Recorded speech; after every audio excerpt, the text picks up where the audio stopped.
السلام عليكم ورحمة الله.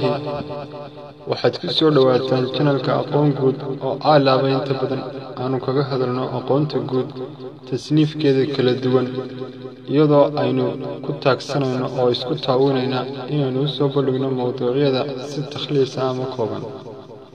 mowduuceena caawina diyaarka ahi waa su'aasha ah waa maxay aqooni oo aanu kala qaadi doono afarta qaybood ee ah tacriifka ama qeexidda ereyga aqooneed, ablaablaynta ama tasniifka aqoonta. waa kuma aqoonyahanka maanta ayaa lagu tilmaamaa qaybta koowaad, tacriifka aqoonta.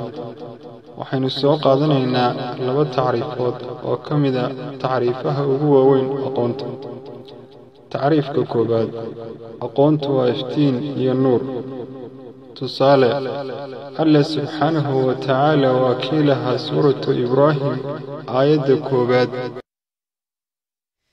بسم الله الرحمن الرحيم ألف لام را كتاب أنزلناه إليك لتخرج الناس من الظلمات إلى النور بإذن ربهم إلى صراط العزيز الحميد. آياداً ومعنيه النقريص ألف لام را الله أعلم بمراده. kaasi waa kitaab nebi maxamedow ee aanu ku soo dejinnay korkaaga. sababta aanu kitaabkanna u soo dejinnay oo ah qur'aanka kariimka wax kaleeto ma ahaanin, qasdi kale iyo ujeeddo kalena umaanu soo dejin ilaa mooyaane inuu dadka ka saaro mugdiyaasha kala duwan ee darafyada nolosha oo uu u saaro iftiiniyaasha kala duwan ee darafyada nolosha ee labada daaroodba, iyadoo idankuna ka ahaaday xagga alle subxaanahu wa tacaala oo kuna suganna jidkiisa u toosan. sadaqa allaahu alcadiim. sidoo kale weer xikmiyaadkii soomaaliyeedna waa tii lahayd aqoontu waa tooshka aadmuhu mugdiga kaga tallaabaye ku taagsada inaad dhowrataan idil ahaantiinba. sidoo kale shaacirkii carbeed waa kii lahaa man daaqa dulmata jahlin adraka ana alcilma nuur. yacni qofkii soo dhadhamiya mugdiga jaahilnimada wuxuu gartaa oo uu fahmaa aqoontu inay tahay nuur. tacriifka labaad, aqoontu waxay kaa dhigtaa hoggaamiye la adeeco oo la jecel yahay oo weliba amarkiisa la qaato. tusaale, waxaynu soo qaadanaynaa wasiyatu albiiri oo loo yaqaano wasiyatu ibnu isxaaq, gabaygii uu wiilkiisa kula dardaarmayey, waana kii lahaa أبا بكر دعوتك لو أجابت إلى ما فيه حظك لو عقلت إلى علم تكون به إماما مطاعا إن نهيت وإن أمرت ويجلو ما بعينك من غشاها ويهديك السبيل إذا ضللت وتحمل منه في ناديك تاجا ويكسوك الجمال إذا اعتريت. وحكى الله يا بيتك اللحاد لاك التضباد علمك نافعة. أبا بكر يا أبا بكر أبا بكر دعوتك وحن كوغو يري دعوتك وان كو يري لو أجبت هدادي يشو إلى ما كيبان كوغو يري فيه دحدي سوى هذا حظك النصيب كاغا إيا أيان كاغو إن عقلت هدادي من عقل لهذا. أبا بكر waxaan kuugu yeedhayaa wax nasiibku uu kuugu jiro iyo ayaankaagu uu ku jiro haddaad inun caqli leedahay. hadalkayga uun ha raacine abaabakar ow baladna dib iskugu noqo caqligaaga isticmaal. war abi bakar bal caqliga isticmaal. abaabakrin yaa abaabakrin abaabakarow dacawtuka waan kuu baaqay low ajabta haddaad i ajiibto ilaa maa kii baan kuugu baaqay fiihi dhexdiisa uu ahaaday xaduka nasiibkaagu in caqalta haddaad inun caqli leedahay. أبا بكر وحن كوغو باقي وحوناكسن هذا العقل لهذا إلى علم تكون به إماما مطاعا إن نهيت وإن أمرت أبا بكر وحن كوغو يري يا علمي وانا كيرو علمي قاسي علمي قو هداد برتا إمام أدنقوني إمام ومدى أياد إمام أنقون إيسا إمام كاسو هديو هذا اليراهدو هاي موية مايا أن لأورنينين إمام مطاع أولا أضيعو أياد نقون هدادتك وحو ديدو وحاسد أسألوغا شوك سنية هدادتك وح أمرتو وحاد أمرتي سيدا أسألو فلينية علمي قا هدابا إمامك اللغون نقون أيو أدونك أوردني كوغو أضيعيان هداد وحديدو وحاقال لوذا ديديو هداد وح أمرتنا وحاقال لوذا ليليو وامحي كلو وعلمك دينك أويان qaybta labaad ablaableynta aqoonta horta waxa isweydiin mudan halkee aqoonta laga raacdeeyaa waxay noqonaysaa in la helo 3 arrimood si loo helo raacdeynta aqoonta oo kala ah in la helo masdar ama marjac loogu noqdo raacdeynta aqoonta in la helo wasiila ama wasaa'il ina gaarsiinaysa raacdeynta aqoonta in la helo manhaj loo dejiyay raacdeynta aqoonta sidaasi guud ahaan aqoonta waxa loo tasniifiyaa cilmul wahyi ama cilmiga diinta oo ah aqoontii oo Alle subhanahu wa ta'ala ugu talagalay basharka dunida inay u noqoto masdarka koobaad ee tooshka u ah nolosha aadamaha darafyadeeda kala duwan labada daaroodba oo kadib markii jannada laga soo saaray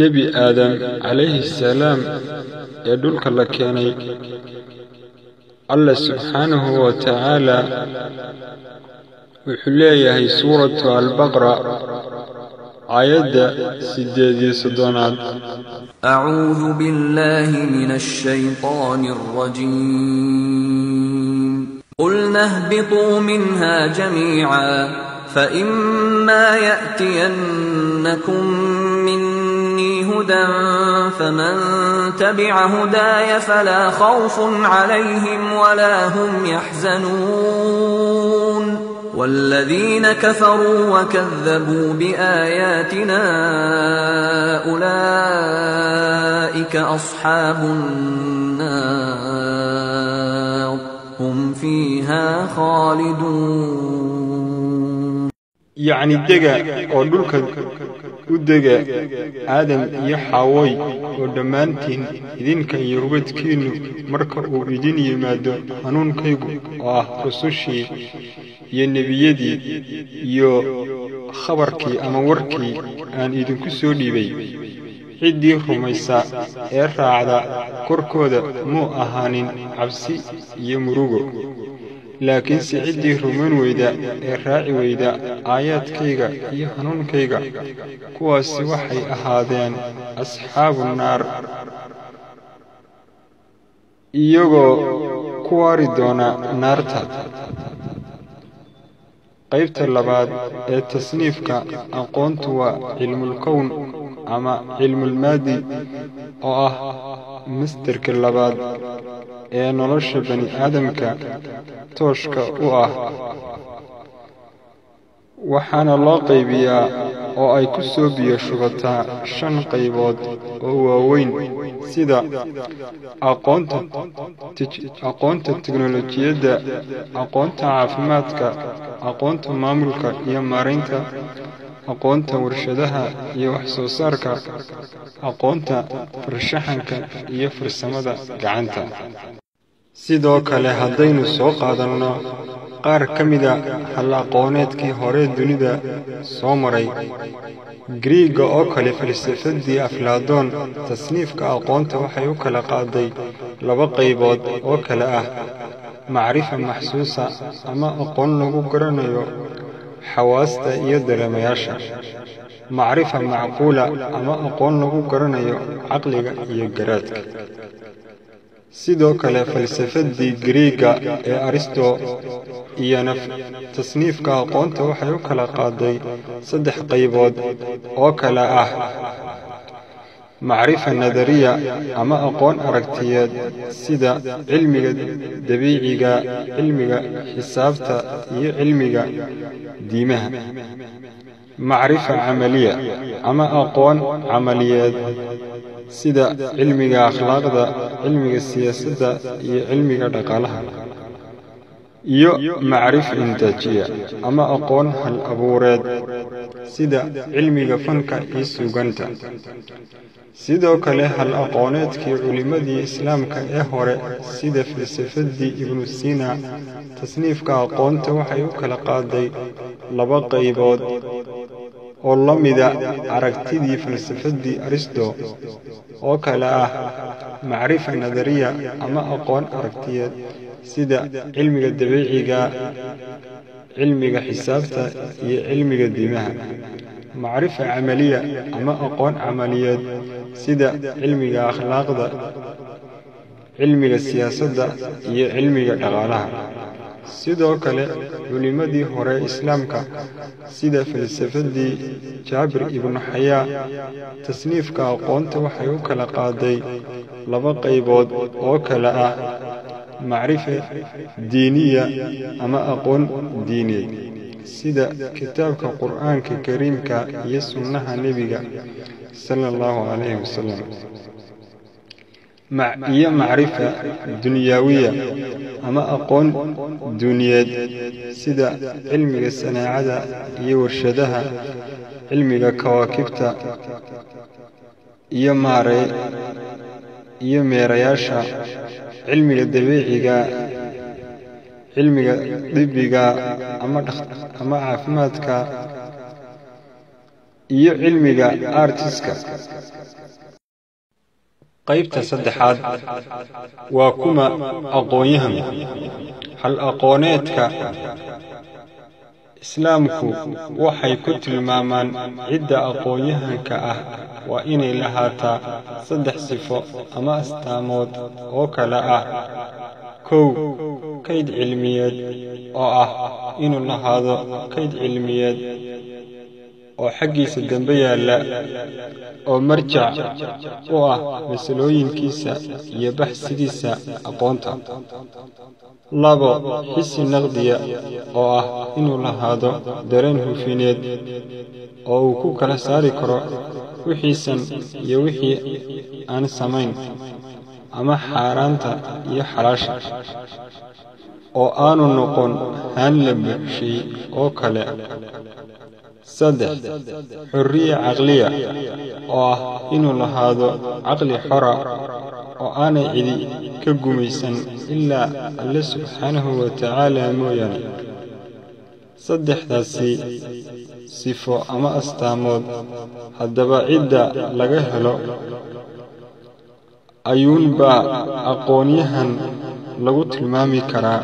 wixii ka soo hadhayna aqoonyahan maahee waa aqoon jiidh.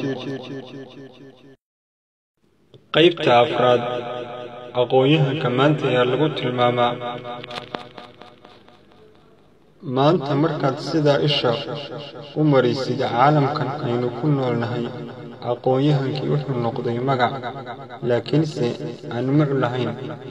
si kale haddaynu u tilmaamno, dadku maanta aqoonyahan waxay ku tilmaamaan intooda badan qofka muuqaalkiisu qurxoon yahay, maalkiisu badan yahay, magaciisu weyn yahay, laakiinse qofkaasi uu yahay mid muc ahaan maran oo ah sidii sanduuq dusha laga qafilay oo haddana hoosta aanay waxba kaga jirin.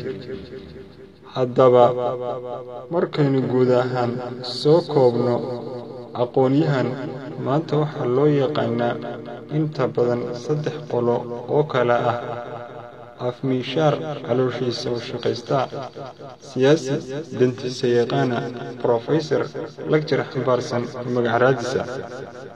saddexdaasi qolo oo weliba dhinaca dadka lagu kala xusho lagu kala xigtaysto tusaale Soomaalida oo kale sida qabiil reer hebel saaxiib iyo garasho haddaba intaasi ayaynu ku soo afmeeraynaa mawduuceennii caawa ee ahaa waa maxay aqooni waxaanan idin leeyahay sidaas iyo nabadgelyo intaynu ku kulmi doonno mawduuca kan xiga